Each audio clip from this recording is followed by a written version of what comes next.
Alaska, the last frontier, the land of the midnight sun, the 49th state, the North Star State, Russian America. Alaska derives its name from the Aleut word, Alyeska, which means the great land. And so it is. Alaskans enjoy great mountain peaks, great abundance in wildlife, great oil and logging industries, and great fishing. But not too many people know the great need of the gospel that is in Alaska. I'm Luke Davidson, cross-cultural service major at Bob Jones University and summer missionary intern to Alaska, the great land.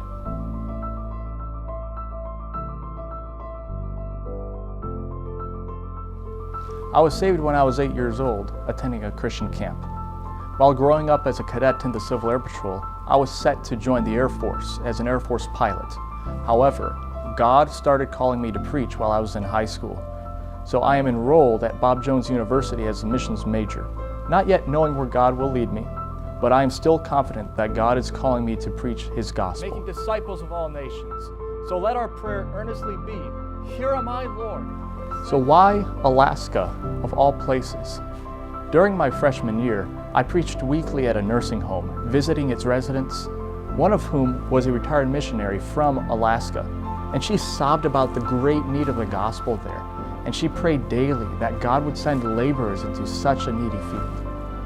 And it was at that point I felt God tapping me on the shoulder. And I was thinking, could God want me to go to Alaska? Additionally, ever since God started preparing me for the ministry, I developed a strong burden to expand and pioneer the gospel in regions with staggering potential. And so I researched Alaska, its people, its culture, its geography, its religions, and I realized Alaska has a great need for the gospel. The population in Alaska totals almost 740,000.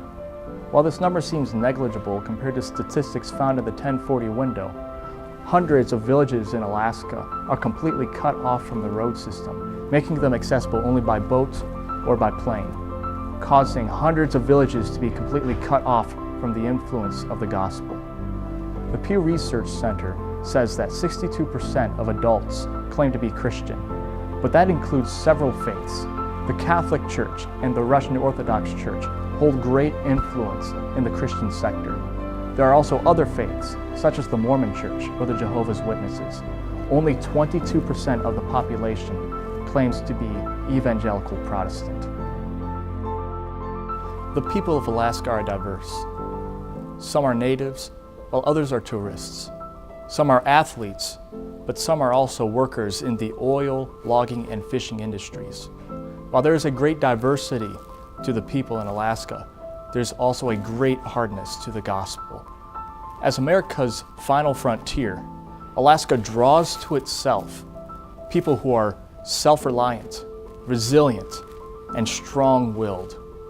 They must be convinced of their need for Jesus before they believe, so often gospel work is slow. But God is still at work drawing men and women to Himself like fish in the Alaskan's fishing net. Mike and Jeanette Clark have been serving with Baptist Mid-Missions in Alaska for 12 years now, and they've seen firsthand how God is one by one drawing men and women to Himself. In partial fulfillment for my missions program, I'm interning with the Clarks this summer for 6 weeks, from the beginning of June to the middle of July in Iliamna, assisting them in their vacation Bible school, flying out to villages, visiting contacts and conducting Bible studies, giving my testimony and a devotional for the youth, and preaching in Iliamna Baptist Chapel. I will also be involved in several other work projects, including maintenance of Pastor Clark's aircraft, maintenance of Baptist Mid-Missions property, subsistence fishing, and construction of a new aircraft hangar. Once completed, this aircraft hangar will expand the Clark's ministry, helping them reach more of the hundreds of villages that are still without the gospel. Therefore, I'd like to ask for your support. First, I am raising the necessary funds for me to complete my internship. I'm raising funds from churches to go to Baptist Mid-Missions to help cover my costs while I'm with the Clarks the entire time. I'm also raising funds from individual donors that will help cover my costs for airfare and my time in Anchorage before and after I am with the Clarks. Whatever funds are not used, I'm going to set aside for future seminary training following graduation. In addition, I work security at Bob Jones University's Department of Public Safety. I'm using some of these earnings from this job to raise funds.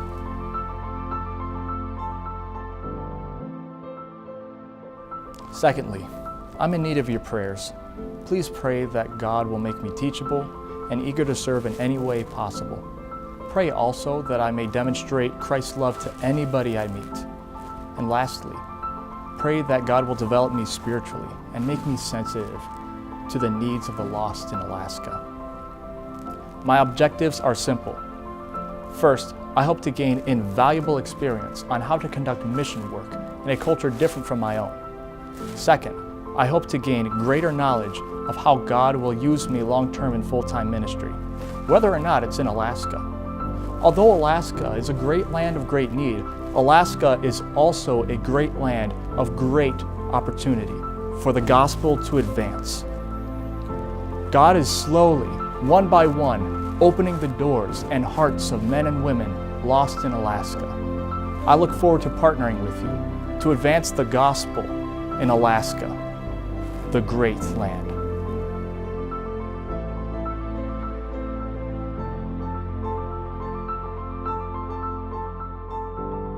Hi, I'm Jeff Hawkey, pastor of Grace Baptist Church.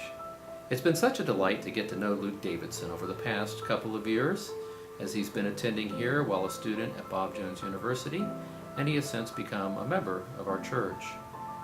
Luke has a very strong testimony for Christ. He's a sincere and earnest young man with a strong desire to use his gifts and abilities for the glory of the Lord. Short-term missions is a wonderful way for a young person to learn more about Christian ministry and missions work, to get exposed to different aspects of ministry, to learn a lot of things about ministry and about people and certainly about themselves, and maybe to be able to envision how the Lord might use them in some capacity in the future. We'll be praying for Luke during his mission trip this summer. I hope that you will be too.